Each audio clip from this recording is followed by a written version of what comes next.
Bonjour à toutes et à tous. Merci d'être là, présentes et présents pour ce talk où nous allons parler ensemble de serverless et je vous réserve une petite démo aussi après. Avant d'aller plus loin, je vais me présenter pour ceux qui ne me connaissent pas.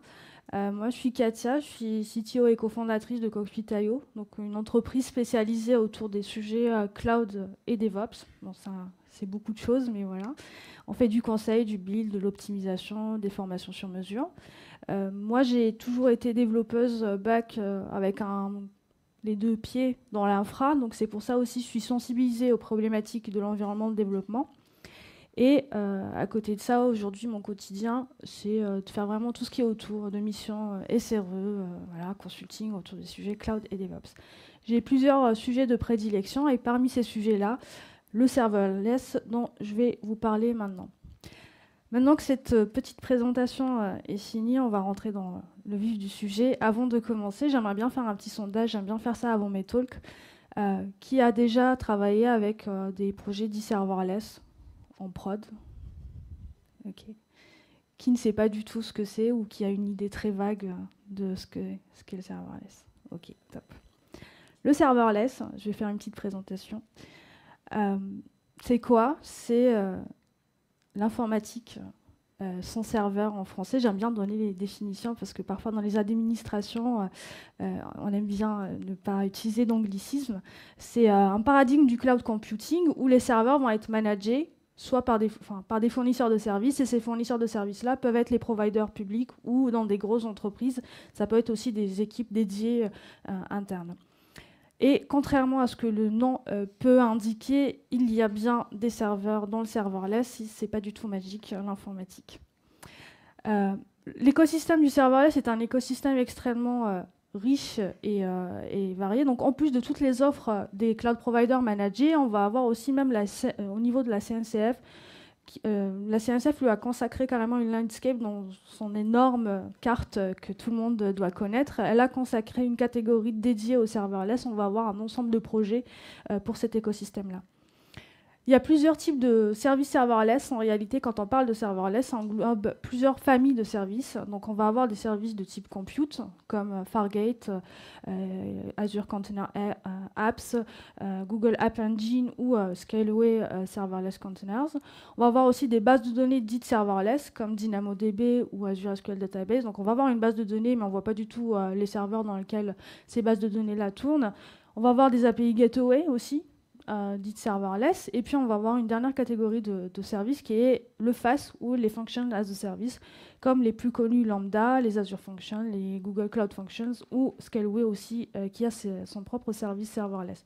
Et nous, dans ce talk-là, c'est vraiment cette catégorie-là de services qui va nous intéresser particulièrement. Alors, qu'est-ce que le FaaS ou les Functions as a Service? C'est très souvent par abus de langage, quand on parle serverless, on se rend compte en réalité qu'on parle vraiment beaucoup de fonctions.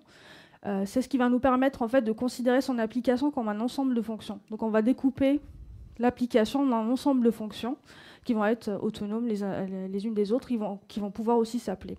Et la fonction, elle va être exécutée uniquement lorsqu'elle est invoquée. Donc quand on ne l'invoque pas, il ne se passe rien, la logique, elle n'est pas exécutée. Et parfois aussi, on va trouver un autre nom qui est l'Event Driven Computing. Donc, quand vous entendez ce nom-là aussi, on parle de fonctions parce que voilà, c'est ça qui va déclencher l'exécution de nos fonctions. Comment fonctionne le FaaS? Donc, j'ai essayé de schématiser par ce beau schéma. Je ne suis pas forte pour faire des schémas, mais voilà. Le fonctionnement du FaaS, très souvent, quand on va aller chez des cloud providers, donc la première étape, ça va être de choisir la plateforme cible. Ça va être déterminé par la plateforme, le provider que vous allez choisir. Donc, vos fonctions, elles vont être sur quel langage? Du Python, du Go, du Node, autre. On va définir aussi qu'est-ce qui va déclencher, quels sont les événements qui vont déclencher l'exécution de vos fonctions. Est-ce que ça va être des requêtes HTTP? Est-ce que ça va être, par exemple, le fait de poser un fichier dans un bucket S3?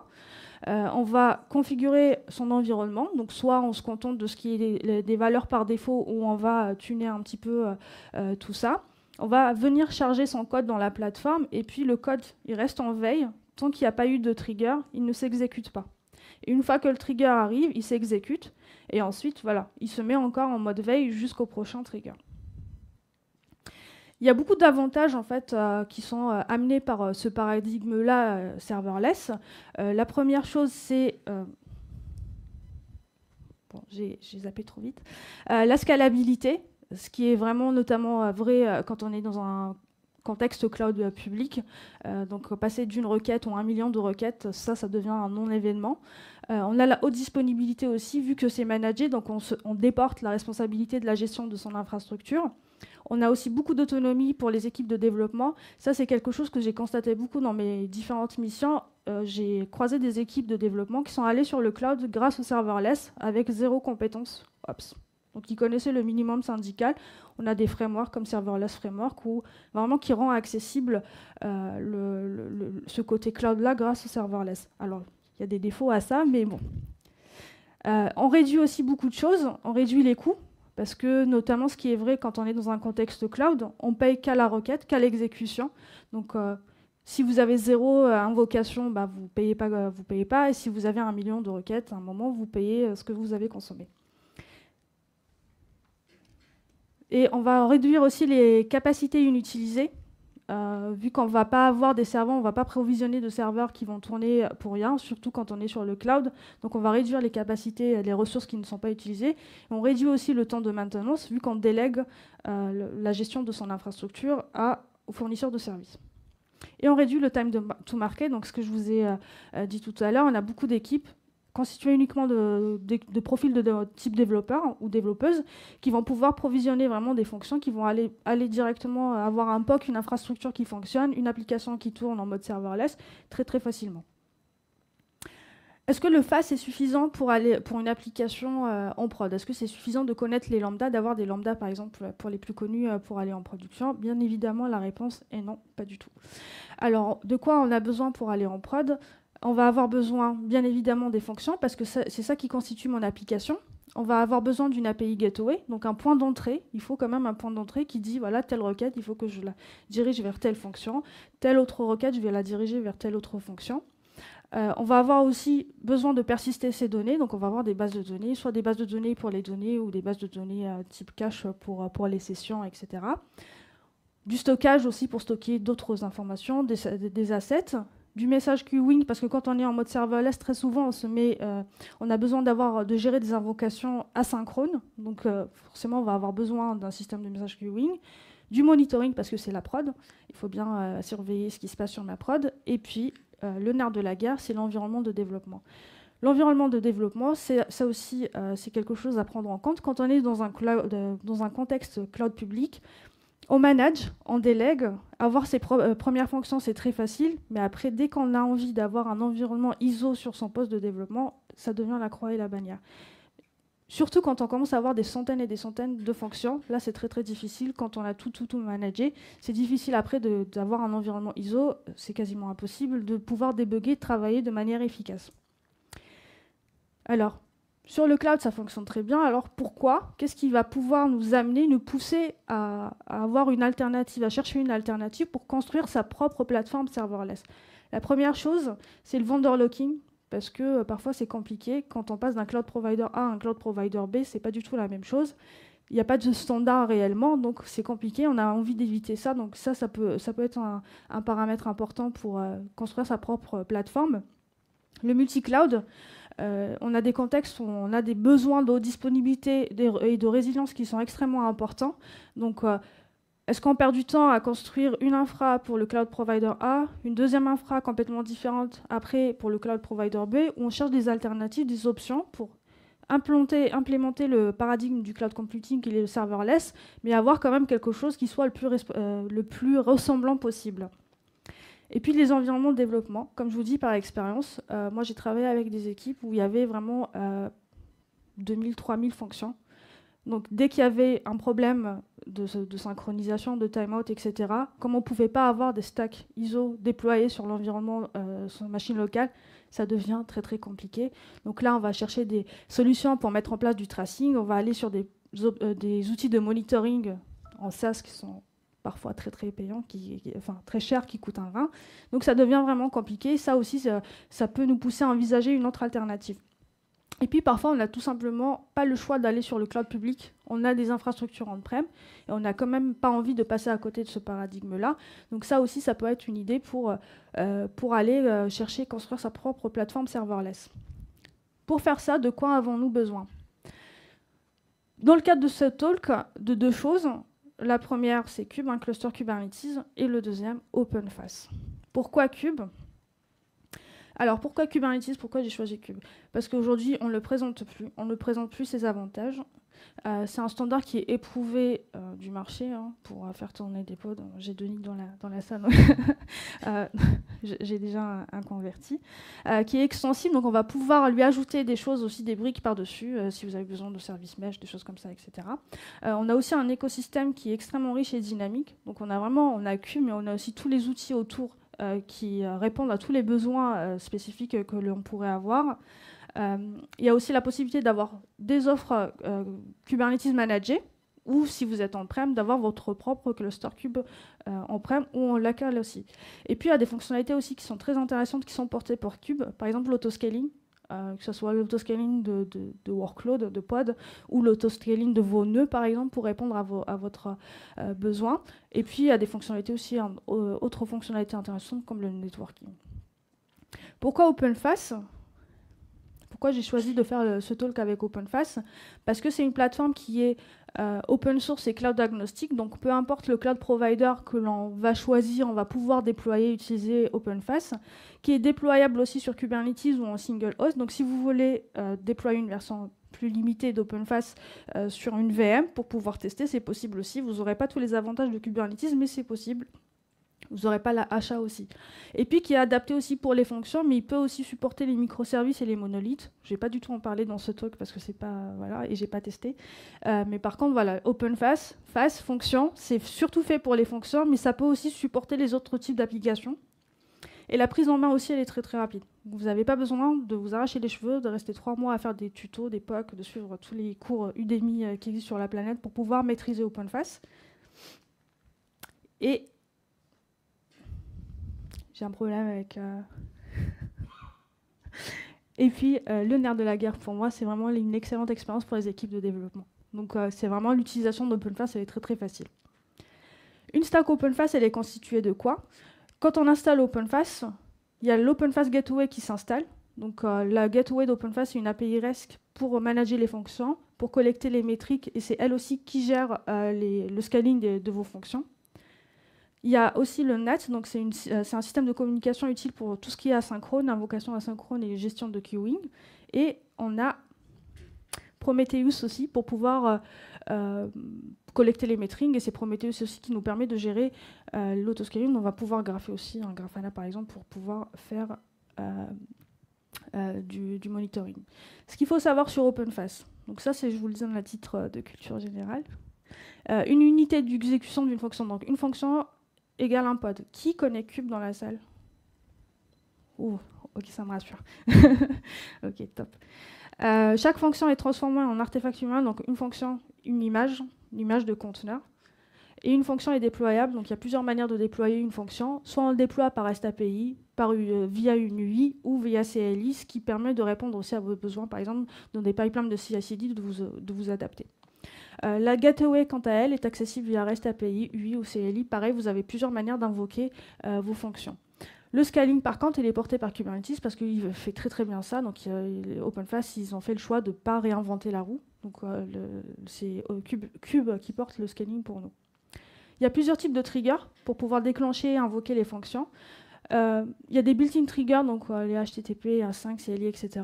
On a aussi des community triggers, donc vous avez aussi la possibilité, si votre besoin n'est pas disponible, vous pouvez aussi développer votre propre trigger. Par exemple, moi j'avais déjà essayé celui de RabbitMQ, il fonctionne nickel. MiniOS3, parce que c'est un fonctionnement aussi qui est très fréquent dans le cloud. On a un bucket, on dépose un fichier et on déclenche l'exécution d'une fonction. Ce fonctionnement-là que vous pouvez avoir sur le cloud public, vous pouvez le avoir aussi avec des solutions open source comme Minio. Et puis, sur la version pro aussi, il y a d'autres triggers comme Apache Kafka, PostgreSQL, etc. Place à la démonstration. Je vais vous faire une petite démo. Mon environnement local, donc j'ai un cluster Kube sur ma machine locale. J'ai Docker. Je n'ai pas cherché là. Et j'ai installé aussi la phase CLI pour pouvoir faire ma démo. Je partage mon écran. Est-ce que vous voyez bien? Donc, mon cluster Kube, il est là. Vous voyez? Tout le monde voit? Ça va. OK, super. Donc c'est un cluster classique, hein, j'ai rien mis à l'intérieur. Il y a les namespaces par défaut quand on installe. J'utilise Docker Desktop pour plus de facilité. Donc là, il n'y a rien. La première chose que je vais faire là dans ma démo, je vais installer un registre. Alors, bien évidemment, j'ai préparé ma démo, donc tant mieux, j'ai envie de vous dire. J'ai installé j'ai installé un registre Docker pour pouvoir pousser mes conteneurs à l'intérieur.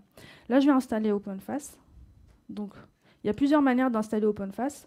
Soit avec cette Marketplace Arcade, c'est un outil qui vous permet d'installer plein de choses. Donc là, je l'utilise pour installer OpenFaaS. J'utilise Arcade Install OpenFaaS. C'est un Helm chart derrière. Soit vous pouvez utiliser aussi un chart Helm si vous voulez directement voilà, vous mettre avec la méthode GitOps, etc.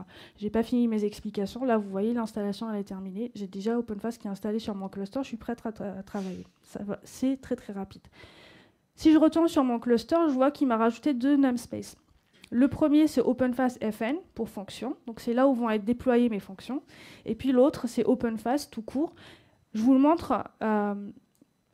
On n'a pas du tout besoin de toucher à ces pods-là. Ils tournent, ils sont là. Mais c'est ça qui constitue ma plateforme, en fait, OpenFaaS, ma plateforme serverless. Donc, on a de l'Alert Manager, on a la Gateway, NAT, Prometheus, QoWorker. C'est ça qui constitue vraiment le cœur d'OpenFaaS. C'est ça qui va faire fonctionner OpenFaaS. Ensuite... Donc là, vous voyez, en quelques secondes, j'ai une plateforme serverless qui fonctionne, qui est prête à l'emploi. Ce que je vais faire aussi, je vais faire du port forward sur le port 8080. Je le fais par facilité. Pourquoi? Parce que, en fait, c'est plus simple parce que la CLI, elle tape sur ce port-là par défaut. Sinon, il y a un autre port qui est exposé. J'ai pas envie de le mettre à chaque fois. Et je vais récupérer le mot de passe. Donc, il y a du basic code en face de la gateway. Le mot de passe, il est dans un secret Docker. Bon, on sait que les secrets Docker, c'est pas vraiment secret, mais bon. Je configure ma CLI. Donc, je fais un Docker login. Et là, bon, ça marche. J'ai pas eu de message d'erreur, donc c'est bon. Si je fais fast CLI list pour lister mes fonctions, ça marche. Pour le moment, j'ai pas déployé de fonction, mais j'ai déjà configuré. J'ai configuré en fait ma CLI pour fonctionner. Je vais juste récupérer, faire un echo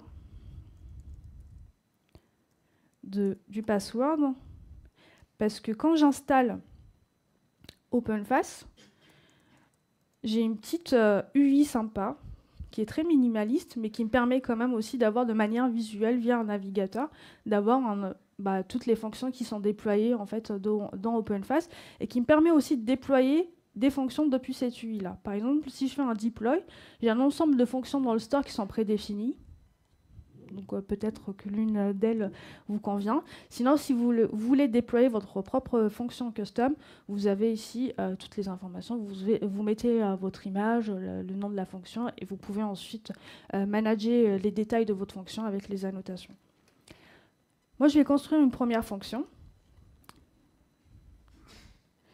Alors, pour cet exemple, je décide de faire une fonction dans laquelle, à chaque fois que je l'invoque, elle me retourne une information de culture générale. Je ne suis pas allée plus loin. Je voulais tenter les blagues, mais je me suis dit, bon, j'avais peur un peu des blagues. Donc, je me suis dit, bon, des fois, c'est pas drôle. Donc, je me suis dit, voilà, on va faire les intellos, ce sera une information de culture générale. Là, je vais télécharger, je vais faire un pool des templates. Donc, ça, c'est toutes les plateformes qui sont disponibles dans OpenFaaS. Donc, vous voyez, on a fait un pool, ça m'écrit qu'il y a 17 templates, donc vous pouvez déployer vos plateformes OpenFaaS dans 17 templates. Moi, ma fonction, ça va être du Python 3. C'est pas du Rust, hein, parce que là, c'est mon sujet. Et sinon, pour lister les templates disponibles aussi, j'ai fast CLI new-list pour avoir toutes les plateformes disponibles, donc du Go, du Java, du Node, du PHP. Et vous avez aussi la possibilité d'avoir votre propre plateforme si vous voulez. Quand je fais ça, je vous montre ce qui se passe. Donc les templates, ils sont tous là. Moi, c'est du Python 3. On n'a pas besoin de le toucher si on veut commencer à travailler directement, mais c'est super important si on veut, par exemple, auditer le code qui est dans les Dockerfiles, etc., qui est utilisé pour ma fonction. Donc vous voyez, c'est du Dockerfile. Tout simple, il y a moyen d'optimiser. Hein, donc voilà, il y a des bonnes pratiques, il y a plusieurs layers, etc. Mais il y a des choses qui fonctionnent très très bien. Donc là, moi, je vais laisser comme ça. Et je vais créer ma première fonction. je vais dire fastCLI new, _lang, donc c'est du Python 3, et ma fonction, je vais l'appeler fact. Donc là, ce que ça me fait, je vais fermer ce dossier template, parce que j'en ai pas besoin, et je viens ici, ça me crée 2 fichiers. Donc un, c'est un handler.py qui est vide pour le moment, il fait pas grand-chose, et un requirement.txt, parce que dans la vraie vie, on a besoin de définir en fait des librairies externes pour pouvoir utiliser ces fonctions. Et j'ai un fichier aussi fact.yml, donc je vous promets, il n'est pas énorme. C'est un petit fichier dans lequel voilà, on va venir définir les informations de ma fonction. Vous voyez là, le gateway c'est 80-80. Vous pouvez rajouter des annotations si vous voulez, etc. Des secrets par exemple, tout ça. Moi je vais donc commencer, je vais déclarer ma librairie externe dans le fichier requirement.txt. Donc c'est l'équivalent des gens qui font du JS ou autre, par exemple le package.json, etc. Et je vais venir modifier ma fonction pour pouvoir invoquer donc, cette librairie-là et renvoyer surtout un message de culture générale. Et voilà. Donc ça, c'est ma petite fonction. Elle est simple, mais vous pouvez avoir beaucoup plus de logique. Donc là, voilà, je fais mon import et je return ce fait. Et on a fini. Là, ce que je vais faire, avant de déployer, de faire un face up, comme j'ai un registre local, donc je vais aller modifier dans le fact.yml, mettre le nom de mon registre devant l'image. Donc c'est localhost 50-50. Et voilà. Non, c'est comme ça. Et je fais un up. Donc, le up, c'est plusieurs choses. Vous voyez, c'est rapide. Hein. Le up, c'est plusieurs choses. Il build l'image. Donc, vous pouvez voir aussi toutes les steps de build du build de l'image. Et puis, une fois qu'il a fini, il pousse sur le registre. Et ensuite, il déploie. Donc là, il me dit c'est déployé. Et il me donne aussi l'URL pour pouvoir invoquer cette fonction. Donc, là, je clique sur la petite URL. Donc, j'ai le premier fait de culture générale. Je ne sais pas ce que ça vaut. Mais ce n'est pas l'objectif du talk. Et j'ai là, donc chaque fois que je rafraîchis, j'ai un nouveau fait qui arrive. Donc vous pouvez imaginer, il ne se passe rien entre-temps. Mais dès que je rafraîchis, la fonction s'exécute et ensuite elle attend. Donc elle attend qu'elle vienne encore être exécutée. Je vous avais montré ça. Il y a aussi l'UI de tout à l'heure que je vous ai montré. Donc il y a aussi la fonction qui s'est ajoutée dans la liste. Ça vous permet aussi d'avoir vraiment tout le détail de vos fonctions. Et puis, quand je clique dessus, j'ai une URL, donc j'ai le nombre de réplicas que j'ai défini. Par défaut, c'est un réplica. J'ai le nombre d'invocations. Je peux l'invoquer ici pour pouvoir tester. Voilà, donc à chaque fois que j'invoque, il y a la chose.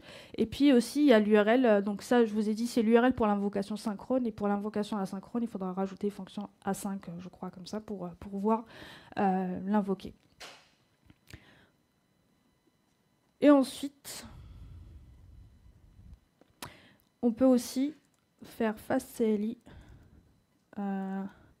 invoke fact comme ça. Donc je fais un CTRL-D. Et pareil, donc j'ai une petite info sur les abeilles. Voilà. Donc on devient très cultivé après ce talk. Donc vous avez vu, en quelques minutes, en quelques secondes déjà, j'installe OpenFace. Dans quelques minutes, j'arrive à déployer mes premières fonctions. Je peux déployer autant de fonctions. Donc l'apprentissage, en fait, la démarche, la marche à gravir pour pouvoir commencer à travailler localement, elle est très basse.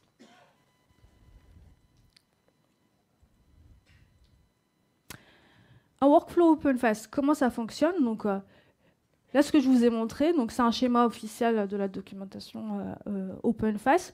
Donc, on invoque sa fonction, donc soit en CLI, soit depuis l'URL, soit depuis l'UI.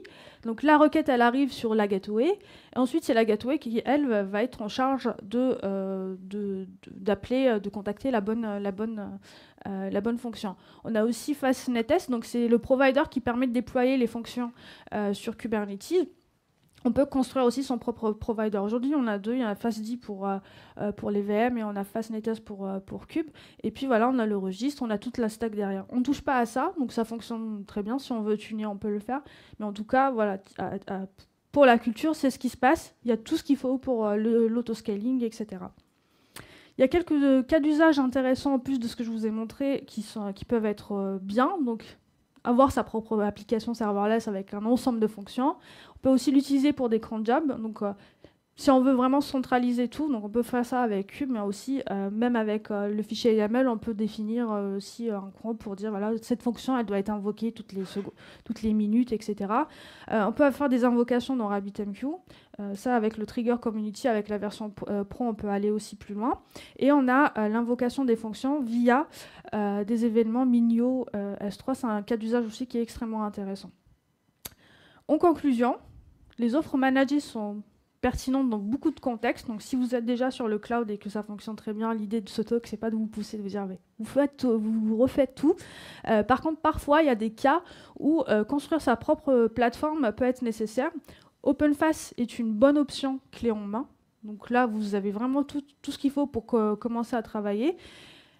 Et OpenFaaS est plus facile à appréhender que Knative. J'anticipe les questions, parce qu'à chaque fois que je donne ce talk, on me dit mais pourquoi pas Knative, etc. Le positionnement des deux, c'est pas l'un contre l'autre. Les positionnements vraiment de ces deux produits sont différents, ils sont complémentaires. OpenFaaS, elle se présente comme un outil clé en main qui est vraiment facile à appréhender.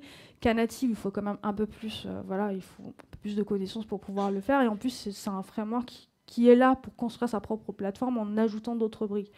Donc vous pouvez commencer avec OpenFaaS et passer par Knative. Vous pouvez aussi rester sur OpenFaaS si ça fait sens à votre usage et à vos contextes.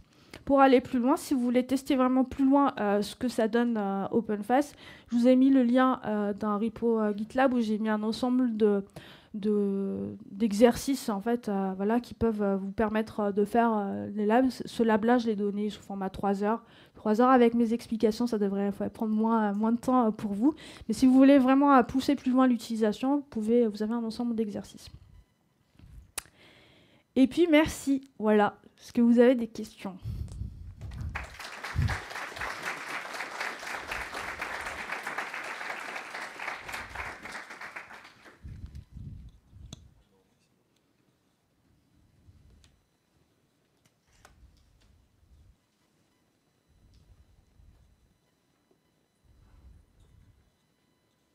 Merci beaucoup pour ce talk.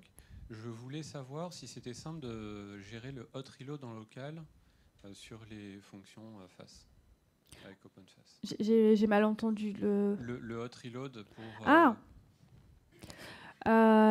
bonne question. Donc c'est le fait de modifier son code et d'avoir en temps réel... En fait, ça le fait directement. Hein. Donc moi, si je fais la démo, là, dans mon code, dans mon handler, normalement, si je rajoute un print OK, je le verrai pas. Mais voilà, si je fais ça, il suffit juste de refaire un faceli up-fact et ça me le redéploie. Donc là, ça rebuild l'image et ça la redéploie. Et là, la fonction, elle a été mise à jour. Donc ça prend quelques secondes. Après, je pense que la question qui va se poser, et ça j'ai pas testé, c'est s'il y a des requêtes qui sont déjà en cours. À mon avis, ça devrait attendre que les fonctions aient fini de s'exécuter, mais à tester. Mais en tout cas, voilà, ça j'ai mis à jour la fonction de la même manière qu'on a déployé la première fois. Ok, merci. Ouais.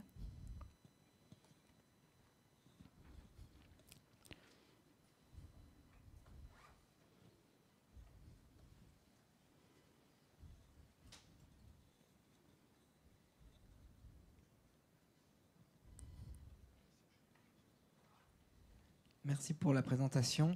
J'ai une question par rapport à peut-être les contraintes un peu techniques qu'il pourrait y avoir du type est-ce que c'est possible d'avoir un call start est-ce que les fonctions sont mises en cache pendant un moment? Est-ce qu'il y a des limitations en termes de temps d'exécution? Voilà, ce genre de choses qu'on peut retrouver sur les cloud providers. Oui, classique. Alors, je sais que par exemple sur vous pouvez aller voir sur le chart Helm et sur la documentation aussi. Donc il y a des temps, des valeurs qui sont définies par défaut qu'on peut venir optimiser. Donc ça, c'est pour tout ce qui est timeout, etc. Ça, on peut jouer dessus. Pour le cold start, il y a moyen de le faire. Après, la question qui se pose, je ne sais pas du tout si c'est sur la version pro ou si sur la version community. Mais par contre, je sais qu'il y a un sujet cold start qui peut exister. Ça, c'est exactement pareil que sur ce qu'on dit quand on est dans un contexte cloud public. Il faut peser le pour et le contre. Donc, ce qui se passe sur la version community, par contre, c'est que il y a toujours... Voilà, ça, c'est une différence avec la version pro. Donc, je ne vous ai pas montré ça, mais bonne question. Alors, sur la version community, il y a toujours un pod qui tourne. Donc, il n'y a pas de notion de... il est toujours là, en fait. Il tourne. Il ne s'exécute pas. Le code ne s'exécute pas, mais il tourne. Il est là. Sur la version pro, on a la possibilité d'avoir un scale down à 0, donc de ne pas avoir du tout de pod qui tourne. Mais ça, c'est que sur la version pro. Sur la version community, on a toujours un pod qui tourne. Il ne s'exécute pas, mais il est quand même là, prêt à recevoir les requêtes, ce qui accélère aussi le temps d'exécution. Et ce que je ne vous ai pas dit aussi, donc ça, vous pouvez l'avoir sur... vous pouvez le voir si vous allez un peu plus loin dans OpenFaaS. Vous avez vu, en fait... J'ai pas installé, j'ai pas défini de serveur pour recevoir mes requêtes HTTP. Moi, j'ai juste écrit un Python, j'ai pas mis de Nginx ou HAProxy devant. Ça, c'est porté aussi par OpenFaaS. Dans les images qu'il a utilisées, il y a un composant qui s'appelle un binaire qui s'appelle le watchdog. C'est ça qui transforme la fonction aussi. Il y a un serveur HTTP qui est intégré. C'est ça qui permet aussi de recevoir les informations, de recevoir les requêtes et de les traiter et de pouvoir requêter les API ensuite, enfin les fonctions. Sous format de requête HTTP. Mais pour le scale down à 0, c'est que sur la version pro. Sur la version community, il y a toujours un pod qui tourne. Voilà. Je ne sais pas si j'ai répondu à ta question. Super.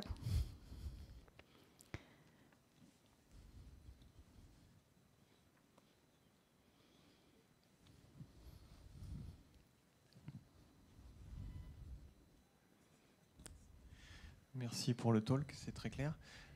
Tu nous as montré donc avec définir ta fonction avec la phase CLI. Est-ce qu'il y a un moyen de le faire en mode GitOps? Parce que j'ai pas envie d'aller taper à la main phase CLI à chaque fois que je veux créer une nouvelle fonction. Donc est-ce qu'on peut définir est-ce qu'on peut définir les définitions de nos fonctions dans un repo et si je le mets à jour mon repo Git, ça met à jour les fonctions? Normalement, oui. Alors attends, tac. Oui, effectivement. Alors, attends. Qu'est-ce que j'ai dit? Voilà. Une fonction est déployable via REST API, UI ou CLI. Donc, moi, CLI ou CLI. Voilà. Moi, je les déploie en ligne de commande, mais on a aussi la possibilité donc, de déployer avec REST API. Donc, ce qui te permet de passer soit avec la méthode GitOps ou plus classiquement avec la partie CI/CD. Cool, merci. Ouais. Petite question. Tout à l'heure, sur un des slides, j'ai vu que pour les langages proposés, il y avait Java 11, mais j'ai pas vu de Java 17, j'ai pas vu de Java 21. C'est dépendant de la version là. Tac. Donc, bonne question. Je connais pas les 17 plateformes disponibles, donc on va faire le petit temps. Donc il y a Java 11 Vert X maintenant.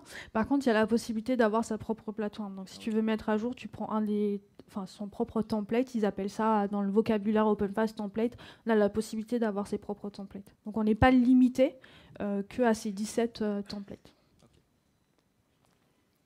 Puis c'est un projet open source, donc on peut aussi contribuer pour ajouter d'autres templates. Merci pour la présentation, c'était super chouette. Tout à l'heure, tu disais une fonction égale un pod et une image. Du coup, donc je suppose que quand la fonction n'est pas appelée, le pod est éteint. Non, en fait, c'est ce que je disais sur la partie scale. Ouais. En fait, alors, par défaut, le nombre de réplicas est à 1. Voilà, donc voilà. Par défaut, le nombre de réplicas est à 1. Si je veux avoir 2-3 réplicas qui tournent en permanence, ça c'est possible. Pour ce qui est du scale down à 0, donc le fait d'avoir 0 pod qui tourne quand la fonction n'est pas invoquée, OpenFaaS a choisi Alex, qui a développé l'outil, a choisi en fait de mettre cette fonctionnalité-là sur la version Pro. Ok, et du coup ça m'amène 2 autres questions. Donc sur la version Pro, si j'appelle en fait, parce que du coup sur la version Pro, on est d'accord, le pod est éteint quand la fonction n'est pas utilisée. Si on veut. Si on veut. Donc, du coup, si j'appelle 200 fois la fonction, j'ai 200 redémarrages de pod simultanés. C'est ça. En fait, c'est pour ça, c'est exactement la même problématique qu'on a sur les clouds publics.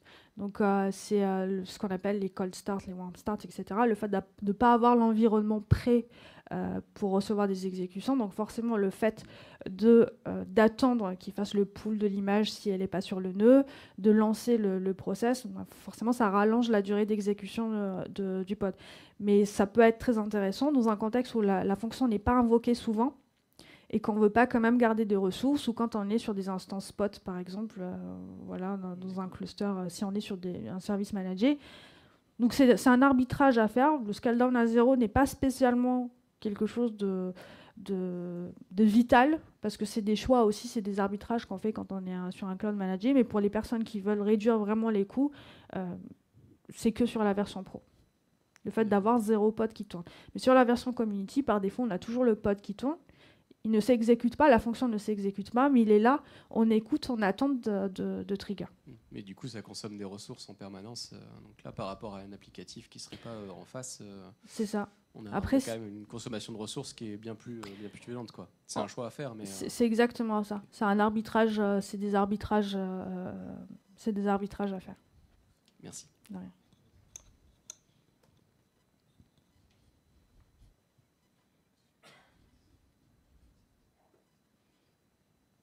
Puis juste pour compléter, parfois on peut aussi faire de la mutualisation. Hein. Donc si on a déjà un cluster qui est utilisé, c'est aussi un des avantages de Kubernetes, et c'est pour ça ils ont décidé de s'appuyer sur Kube, c'est qu'on peut faire de la mutualisation cluster pour autre chose, et avoir un pod qui tourne mais qui ne s'exécute pas forcément. Et après, il y a aussi la notion d'autoscaling. Donc si on a besoin d'avoir plusieurs pods, ça aussi, OpenFaaS est capable de le gérer.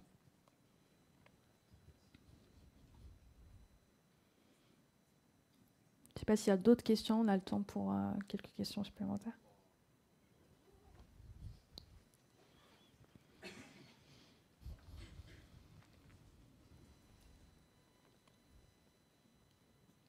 Bonjour. Du coup, tu parlais tout à l'heure d'une expérience où tu avais 3000 fonctions dans un environnement cloud, je crois. Là, je regardais les tarifs d'OpenFaaS. Pour la version standard à 1000 € et à 500 fonctions au maximum, est-ce qu'on a une idée des tarifs pour 3000 fonctions Ça, j'aime bien relativiser. Alors, c'est une expérience avec un client avec qui j'ai travaillé longtemps.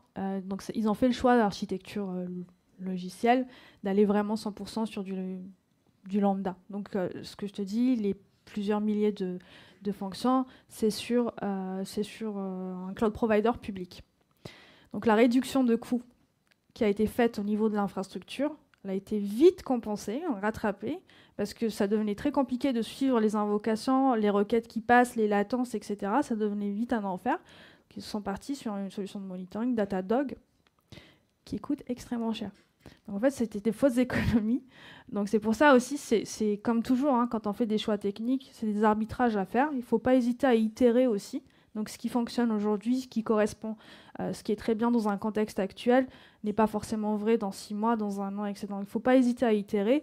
Et surtout, il faut vraiment s'ouvrir à tout le contexte et prendre tout en considération. Parce que ce qui a été économisé au niveau de l'infra, au niveau des lambda, ça a été vite rattrapé avec la facture Datadog. Ok, merci. Ouais. Il y a d'autres questions? Pas hésiter.